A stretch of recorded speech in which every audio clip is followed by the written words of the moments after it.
คนต่ำต้อยด้อยซักไปสวรรค์คนมีซักมียศมีบริวารไปนรกคุ้มบ่คุ้ม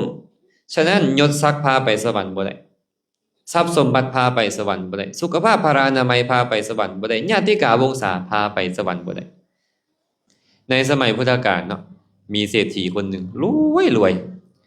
อันนี้ก็บ่รวยเฮงไปได้ดอกมีเงิน10 ล้านแต่10 ล้านนั่น10 ล้านก็หาปานนะเอามาคูณ8,000เขา7,000เข้าไปเอา8 ล้านคูณ7,000ออกเท่าไหร่ฮะเอา8 ล้านเอา10 ล้านนั้นมาคูณ7,000ออกเท่าไหร่ไปคูณเอาเด้อก็70,000 ล้าน70,000 ล้านบาทนี่เอิ้นว่าคนรวยได้บ่เอิ้นว่าได้บ่แต่ว่าบ่มีลูกบ่มีเต้าอีตานี่ก็ได้ขออภัยเด้อผู้ใดบ่มีลูกก็ขออภัยบอกให้อีตานั่นพุ่นเนาะและบ่มักเฮ็ดบุญเอาแท้ๆโอ้ผู้ใดตกใจยุบหนึงบัดหนึงสุดท้ายแล้วเราตายไม่ออกและประเพณีของสมัยพุทธกาลนี่นะคันผู้ใดบ่มีลูกบ่มีเต้าสืบตระกูลเขาจะไปเอาทรัพย์เข้าคลังหลวงหมดพระเจ้าประเสฐีโกศลฮู้ข่าวว่าเราตายยกกองทัพออกไปคนเอาทรัพย์เข้าคลังหลวงต้องได้เอาเกียรติลายเล่มไปแก้เอาทรัพย์หรอกกลับมาโอ้ยสิเข้าวังก็ไปเฝ้าพระพุทธเจ้าก่อนเถาะเพิ่นก็เลยเข้าไปเฝ้าพระสัมมาสัมพุทธเจ้าพระสัมมาสัมพุทธเจ้าก็ถามว่ามหาบพิตรพระองค์ไปไสมาแต่เว้นแท้มื้อนี้นะเราก็บอกว่าข้าแต่พระองค์ผู้เจริญในเมืองนี้มีเศรษฐีคนหนึ่งรวยว่าซั่นมีทรัพย์สมบัติ8 ล้าน9 ล้าน10 ล้านเฉพาะเงินสดน่ะเฉพาะทองคำน่ะแต่ว่าบ่นับเครื่องอย่างอื่นว่าซั่นหลายขนาดเลยแต่แปลกเนาะขน้อยเศรษฐีคนนี้น่ะอาหารก็กินแต่แนวบ่ดีเสื้อผ้าอาภรณ์ก็ใส่แต่พื้นขาดพื้นเก่าๆพื้นที่เป็นกาลากินีเอา3 ตอนมายิบติดกันคนอินเดียเนี่ยสมัยก่อนนี่เขามีความเชื่อแบบนี้ว่าคันเอาผ้าที่ตัดแล้วมายิบนี่นะเป็นกาลากินีเห็นบ่ผ้าพระจึงต้องตัดแล้วมายิบต้องตัดก่อนได้ผ้าพระเนี่ยจังค่อยเอามายิบติดกันใหม่เพื่อให้เป็นกาลากินีสำหรับคนอินเดียให้เขาบ่มักเขาจังบ่มารักเอา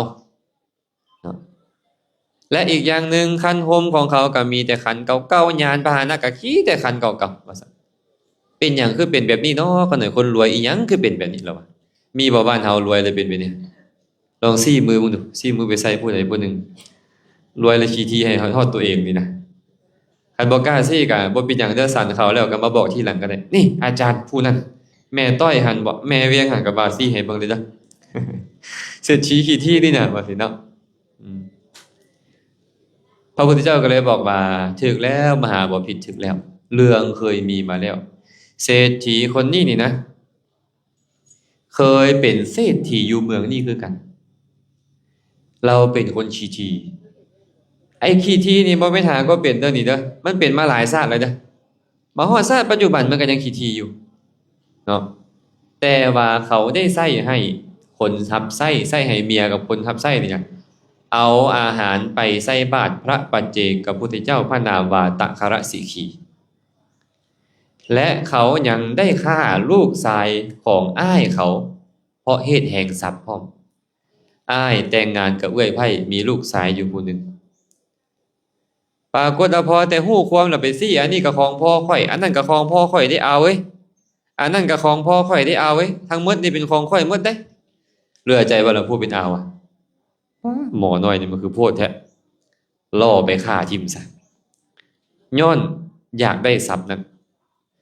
หลังจากแตกกายทำลายแล้วเขาเข้าถึงอบายทุกขติวินิบาตนรกหลายร้อยหลายพันหลายแสนปีเป็นอเนกกลับมาเกิดในภพชาติปัจจุบันนี้ก็คือกันเพิ่นว่าบ่มีลูกมาแล้ว7ชาติครับบ่มีลูกมาแล้ว7ชาติแม่นด้วยอานิสงส์ที่เราใส่ให้คนรับใส่เอาอาหารไปใส่บาตรพระปัจเจกพุทธเจ้านั้นเขาไปเกิดเป็นเทวดาในสวรรค์ชั้นดาวดึงส์นี่นะ7 ครั้งใส่ซื่อๆได้เนี่ยและด้วยเศษบุญที่เราได้เฮ็ดในครั้งนั้นที่เราใส่ให้ผู้อื่นให้ทานเนี่ยนะ เป็นปัจจัยให้เรามาเกิดเป็นเศรษฐีอยู่เมืองสาวัตถีนี่7 รอบแล้วคือกันแต่ว่าทาง7 รอบนั้นบ่มีลูกจักชาติเลยถูกกวดทรัพย์เข้าคลังหลวงหมด7 ชาติระวังเด้อพวกเขานี่ไปฆ่าลูกคนอื่นน่ะไปแนะนำให้เขาไปทำแท้งระวังด้วยนะไปฆ่าลูกคนอื่นผู้ใดมากินไข่ลูกระวังไปกินแต่ลูกเขานะผู้ใดมากินไข่มดแดงก็เถอะเบิ่ง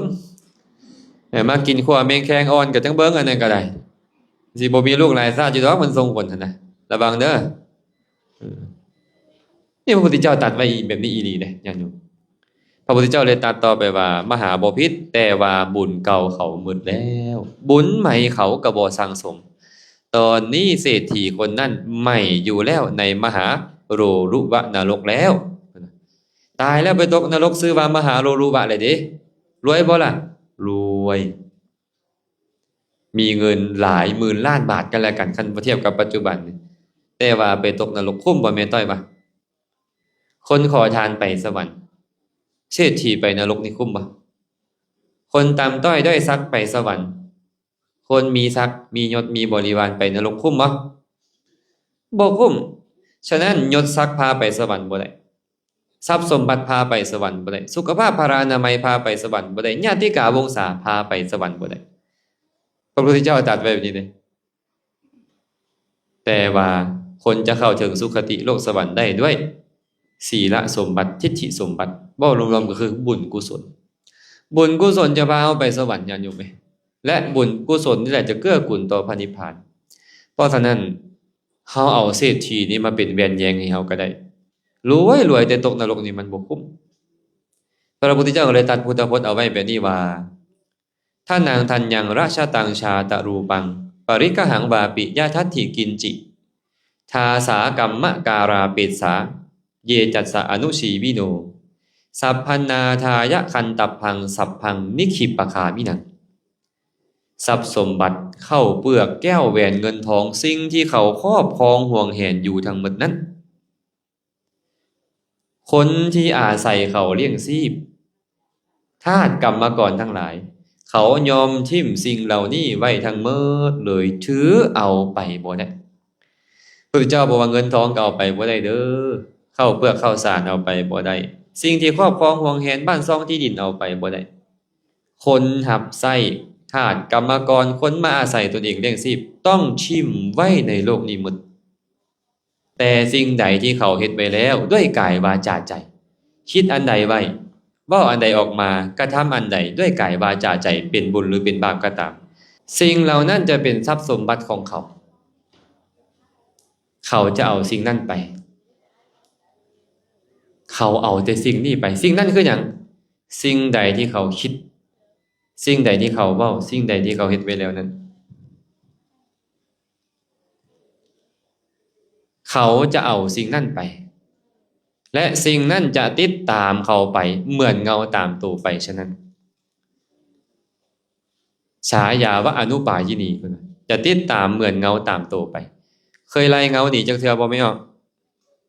ฮะเคยไล่เงาหนีจักเฮาจักเทื่อบ่มีแสงสว่างอยู่บนใดเงาอยู่บนหันบุญคือกันบาปคือกันเจ้าเฮ็ดดีเฮ็ดชั่วเอาไว้มันตามเจ้าไปทุกหนทุกแห่งแน่นอนแล้วแต่ว่าตัวใดได้โอกาสคันตัวใดได้โอกาสตัวนั้นก็ส่งผลให้เจ้าประสบสุขหรือทุกข์ตามแต่ว่าสิ่งนั้นเป็นความดีหรือความชั่วนะพระองค์ตรัสอีกว่าตัสมากริยะกัลยานังนิจยังสัมปรายิกังปุญญานิปะระโลกัสสมิงปฏิทาโหนติปานินังเพราะฉะนั้นเด้อบุคคลผู้มีปัญญาเนี่ยควรสั่งสมแต่กรรมที่ดีงามเอาไว้เพื่อพบหน้าเพราะบุญทั้งหลายเท่านั้นเป็นที่เพิงของหมู่สัตว์ในโลกหน้าบ่มีดอกสิ่งใดอื่นจะมาเป็นที่เพิงของหมู่สัตว์ในโลกหน้านอกจากบุญกุศลนะเนี่ยเพิ่นเว้าไว้แนวนี้เศรษฐีคนนั้นตกนรกแล้วเด้เพิ่นว่าบ่ได้ที่เพิงทรัพย์สมบัติหลายบ่ล่ะหลายแต่บ่ได้ที่เพิงแต่ซั่นในคาถานี้พระองค์ก็ตรัสคือกันตังตัสสะเปตัสสะสุขายะโหติยังชีวมาโนปะกะโรติปุญญังสิ่งใดที่เขาเฮ็ดไว้แล้วในความเป็นมนุษย์นี้สิ่งนั้นจะเป็นไปเพื่อประโยชน์สุขแก่เขาในโลกหน้า สมมุติว่าปัจจุบันนี่เป็นโลกหน้าของอดีตบ่ปัจจุบันเนี่ยแม่นบ่อนาคตต่อไปก็จะเป็นโลกหน้าของปัจจุบันนี้ที่พวกเราได้เป็นมนุษย์ก็เพราะบุญส่งผลที่พวกเราพอมีอันจะกินมีเหือมีแหงมีผิวพรรณวรรณะสมบูรณ์แบบนี้ก็ย้อนบุญเก่าและเฮาได้พ้อความทุกข์ความผิดบางซ้ำซอกอีหยังต่างๆนานาความบ่ดีทั้งหลายก็เป็นผลของบาปคือกันมันมาคู่กันอยู่เสมอต่างแต่ว่าผู้ใดจะเอาสิ่งใดไปหลายหรือน้อยฉะนั้นมื้อนี้พวกเราก็เสียสละมาฮ้อนบ่มื้อเนี่ยฮ้อนบ่ฮ้อนพัดลมก็บ่พัดอากาศก็ร้อนพากันมาเฮ็ดหยังล่ะทุกข์ปานนี้พากันมาเฮ็ดหยังมาเอาบุญนี่ผู้อยู่ทางรวมบอกว่ามาเอาบุญเพิ่นว่าเป็นตัวแนวใดล่ะบุญบัดเนี่ยอ้วนๆคือหมูตอนบ่จ้อยๆคือโตเหี้ยนี่บ่บุญบ่เป็นโตบุญบ่เป็นโตบุญเป็นนามธรรมธรรมชาติใดที่ชำระล้างความโลภความโกรธความหลงความถือเนื้อถือโตความแข็งได้แข็งดีออกไปธรรมชาตินั่นเอิ้นว่าบุญตอนนี้มันถึกชำระบ่ความโลภถึกชำระบ่ตอนนี้แสดงว่าเจ้าได้บุญแล้วความโกรธถึกชำระบ่บุญเกิดขึ้นแล้วยังบ่คันได้เฮ็ดหยังเลยได้เนี่ยมันชำระอะไรนี่น่ะมันเป็นบุญแล้วเด้ความลุ่มหลงถึกชำระบ่ความอิจฉาริษยาถึกชำระบ่ความขี้ถี่ถึกชำระบ่ความถือเนื้อถือตัวความหดหู่ท้อถอยมันถึกชำระบ่หากมันถึกชำระบ่ต้องมีผู้ใดมาบอกเจ้านั่นแหละบุญเกิดขึ้นแล้วแต่ถึงแม้นว่าเฮาจะตั้งใจมาเอาบุญบันไดก็ตามเฮาปล่อยให้ความโลภครอบงำความโกรธครอบงำความลุ่มหลงครอบงำความถือเนื้อถือตัวครอบงำความหดหู่ท้อถอยความขี้ถี่อิจฉาเป็นต้นครอบงำอยู่ตอนนั้นบ่ชื่อว่าบุญเกิดขึ้นเลยแม่โนรามาตั้งแต่หนองบกพุ่นบุญก็บ่ได้คันแบบเนี้ยแม่สลาดแบกเป่าเข้าเป็นเป่ามาบุญก็บ่เกิดคันว่าธรรมชาติ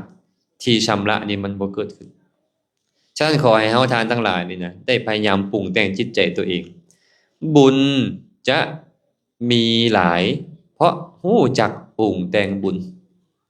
ผู้ใดฮู้อุบายในการปรุงแต่งอาหารจะได้กินอาหารแซ่บผู้ใดฮู้อุบายในการปรุงแต่งใจผู้นั้นจะได้บุญหลายมื้อเนี่ยบ่ได้อยู่ที่